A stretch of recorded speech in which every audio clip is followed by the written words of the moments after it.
Hello guys, what's poppin'? Welcome to this channel. So on this channel, we educate you on how to apply to schools on your own without GRE, Ymrad, LSAT, name it.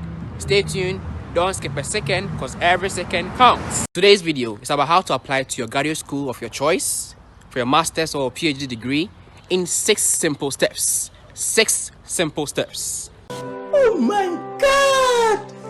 Wow! First step, make up your mind or have it made. Oh yes, you have to. Oh yes, you have to. Seriously. So, most people will contact me and be like, Kojo, I want to go to school, but I want to work too. I want to go to school, but I'm not really ready. Like, I want to work before I go. You are talking as if as you're applying to the school. When you apply, you just get it just that time that you apply to the school. We all apply to school while we're working. The thing is that you have to make up your mind first. You can apply to the school, and even if you get it while you are working, you can defer it to the following year. Do you get it? But you don't have to wait till now your mind is set and you're like, okay, I'm applying to schools now. So are you going to stop working now? No. So make up your mind. Know that you're applying to this school, and when you get it, you will go. And if you won't go that year, you can defer to the next year, then you go that year. Don't wait. You have to start applying now. Now is the right time. Decide the country you want to apply to. Do you want to apply to schools in Germany, USA, Canada, Norway, Finland, Ireland? Decide.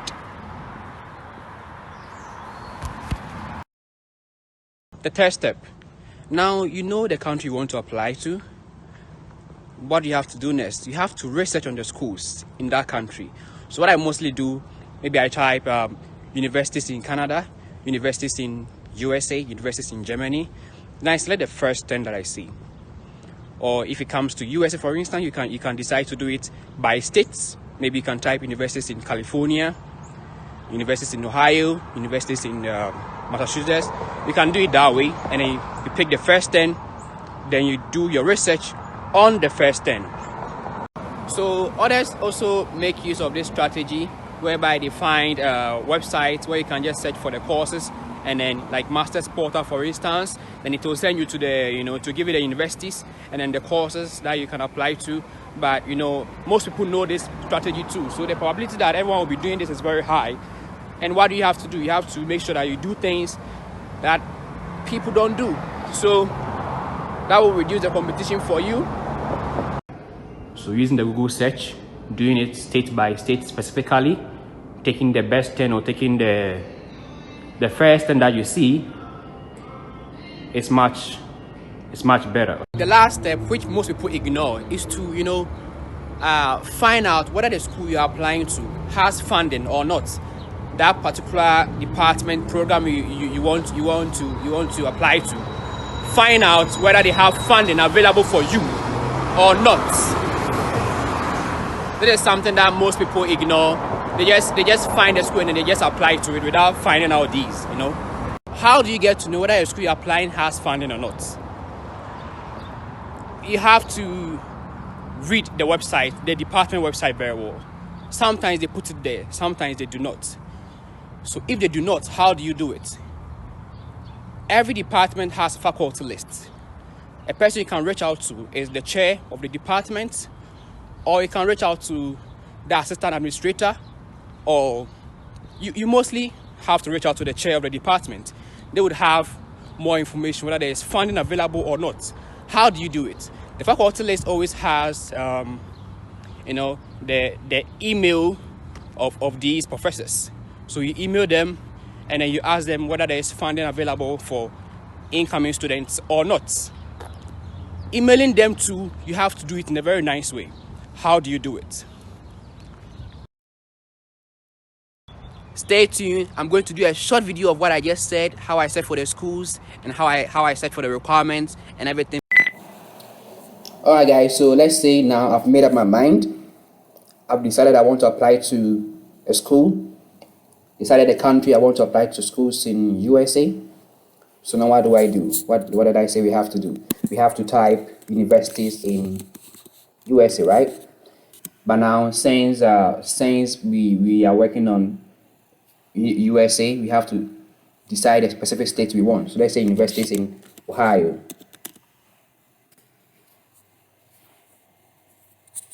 So you're going to get all the universities in Ohio as is listed here. So we decide to pick one of these universities, right? So let's say, as I was looking through, these are the universities in Ohio.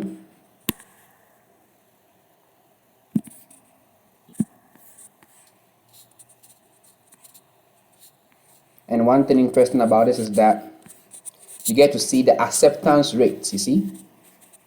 If the acceptance rate is high, it means you have a high chance of getting into the school. That is one thing you should also notice. Acceptance rates, very, very important. This has 54%, this has 82%. So which one are you going to apply? 54 or 82? It's your choice.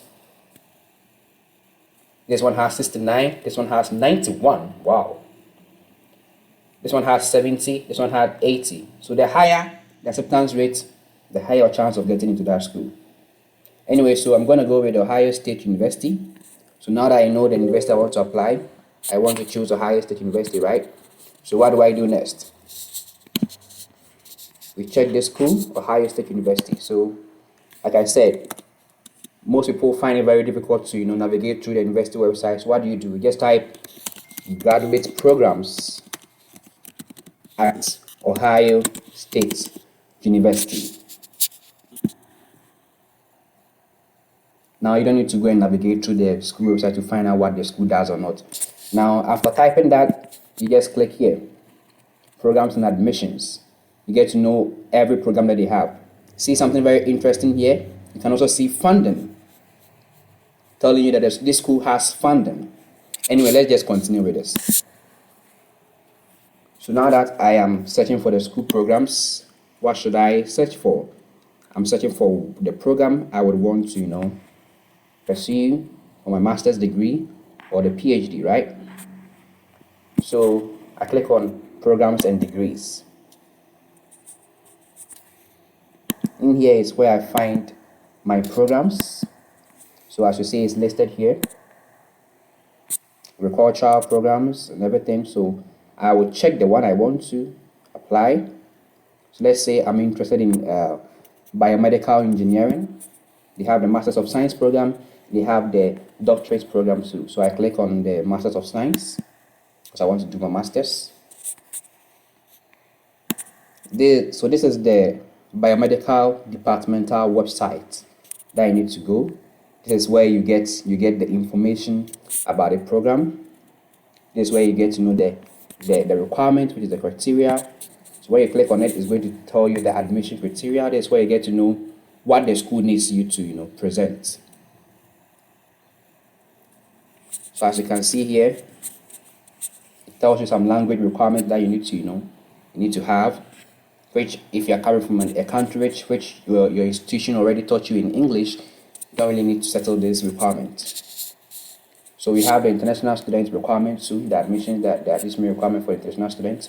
And here is the main program specific requirement, biomedical engineering programs application requirements.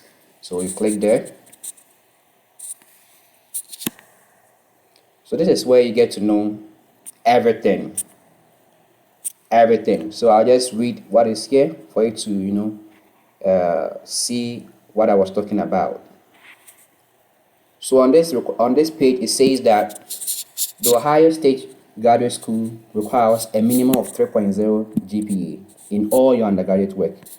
However, the minimum GPA required for some university fellowship competitions is 3.6. Do you get it now? So you see, they say you can get into the school with a 3.0 GPA, but if you want to join some fellowship or whatever thing in the school, you have to have a 3.6 GPA before you can be considered for those.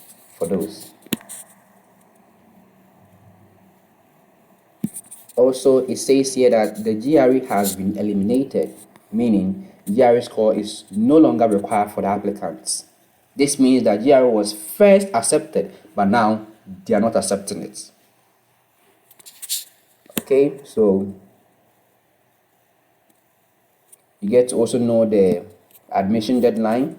So it says admission deadline for international students is 30th November, and it is also 15th December for the domestic applicant, that is those living in the US already. And if you check here, it says that admission for the master's or PhD, no funding. If you apply at this time, no funding. And it says May 1st. If you apply at May 1st, there is no funding. It says no funding. But you go and apply this time. And if you don't get the funding, you come and blame someone else. It also says here deadline for spring and semester. It says here that October 15th and November 1st. And if you check here too, it says no funding for that specific date too.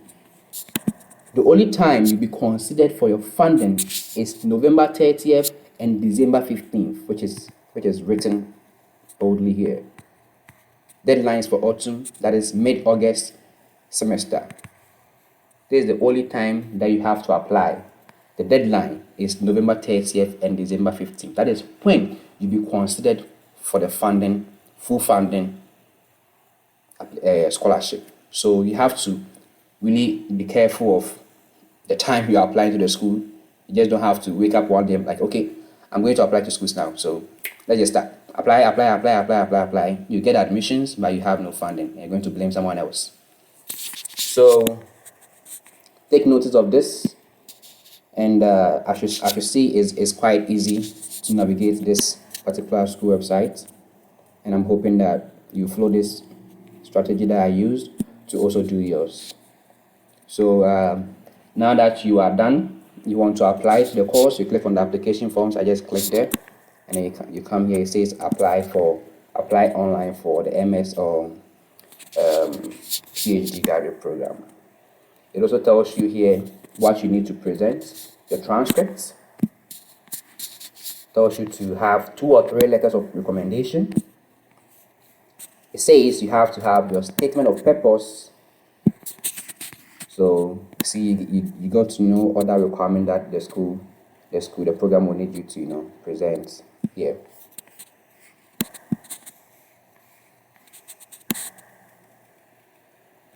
And see, one interesting thing, it says that first contact Melanie at this email for valuable planning info. You have to talk with the undergraduate advisor, or if you want to talk to anyone else, you can talk to the graduate studies chair. If you remember in this video, the beginning I told you that those who need to contact sometimes the chair of the department. So you need to really take notice of these things. They are very, very important when applying to your schools. Don't joke with it. Yeah, so that will be the end of this. Now that you know what to do, what I want you to do right now is to practice it. Trust me, you'll get this school, you'll get a fully funded scholarship. You can do this on your own. Don't forget to subscribe, like this video. If you have any questions pertaining grad school application staffs, hey, just comment below. I'm going to check these comments, and then who knows, this might be my next video. Also, turn on the notification icon so that I get to see every video that I upload. Thank you very much for watching this video. Bye, and see you in the next video.